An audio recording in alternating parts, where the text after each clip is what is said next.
prophecy of a medicine man among the Nuer community that he would become head of state. Well, are you also following the prophecy? No, I'm not following any prophecy, but it's a little bit amusing because the same argument is used by those of Salva Kiir, where they say that President Salva should be the president for life because Dr. John pointed at him in Rumbek and said that he should be the leader. I mean, that's a very similar kind of situation.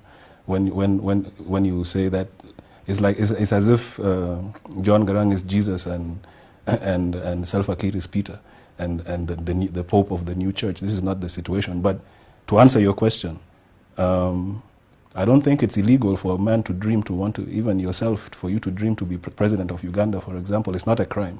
Having ambitions to want to be president is not a crime.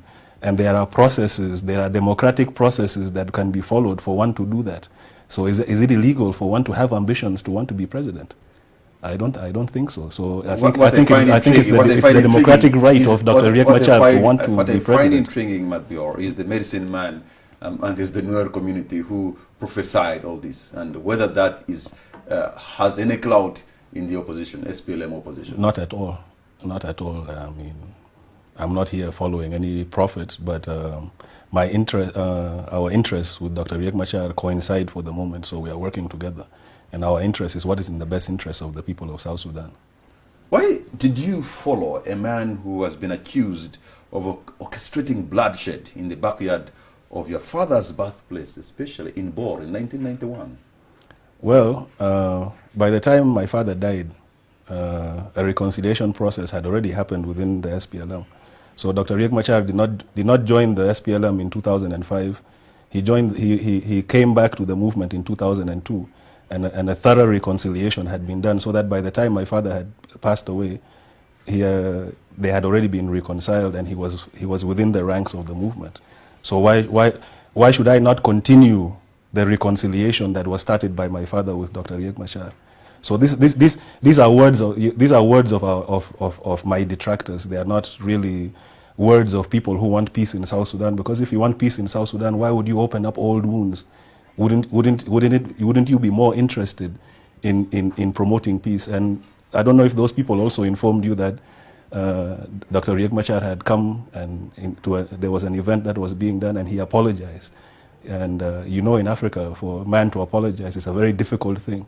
He apologized and shed tears, but anyway, that is besides the point. The point is that we want peace in South Sudan. If we want peace in South Sudan, do we open up old wounds? You don't want to open up old wounds, but Mabior, you're busy cutting fresh ones.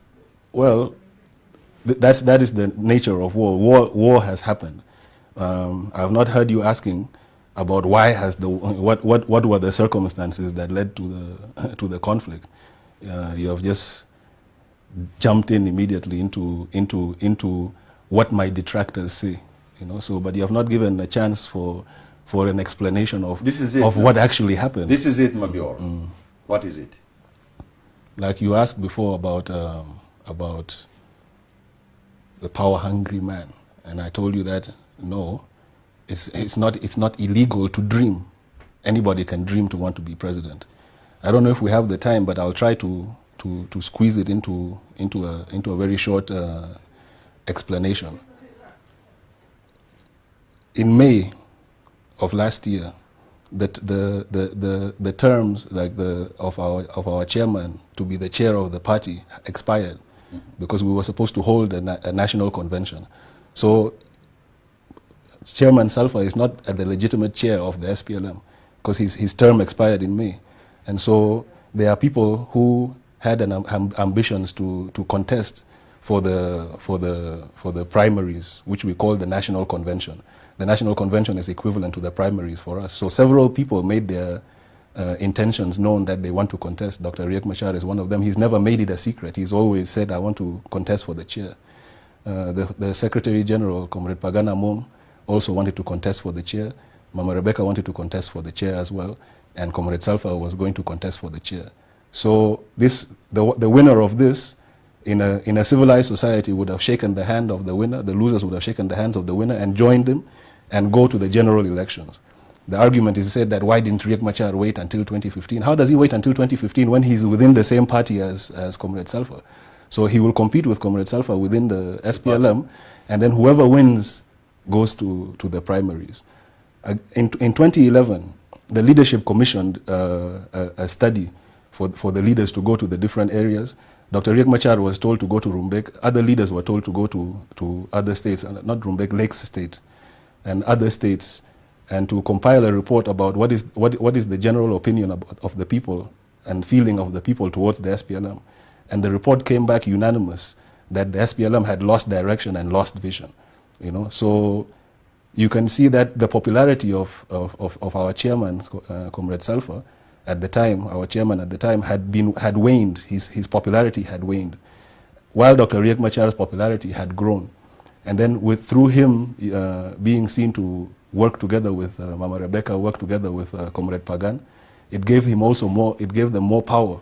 So Comrade Salva was feeling threatened that if he's to hold the national convention, he would lose the chair, And so he did several things which everybody followed in the media. The first one was to cut the powers of the vice president, followed in July by sacking of his running mate and sacking of the entire cabinet, followed in November by illegal dissolution of the SPLM structures. So all these things were being done in order to try and arouse tribalism in tribal sentiments in the people, bringing back the 91 issue, so that you arouse tribalism in the people and clash them.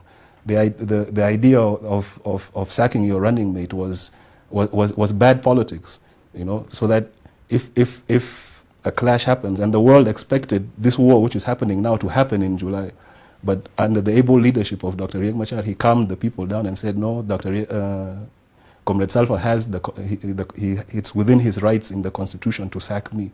So don't do anything. No, please calm down. Because he knew that he could defeat him through the democratic process. He had him cornered politically, and he was going to defeat him in the National Convention. So it would not be in his interest to do anything that will bring violence to jeopardize the process by which he was going to defeat him. Could the people of South Sudan and your leaders, couldn't you have gone to court? If I can finish. Because so the group, the SPLM political leaders, the political bureau members, then decided to counter cutting the vice president's powers, sacking his running mate and the entire dissolving the cabinet. All these things were happening. So these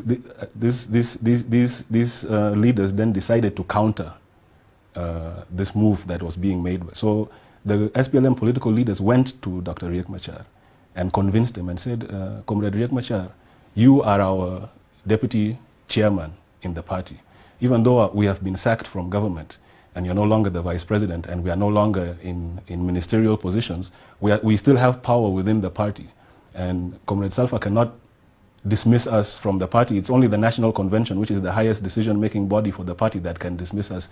So let us use your position as the deputy chair. Let us use that position to put pressure on the chairman to call us for dialogue.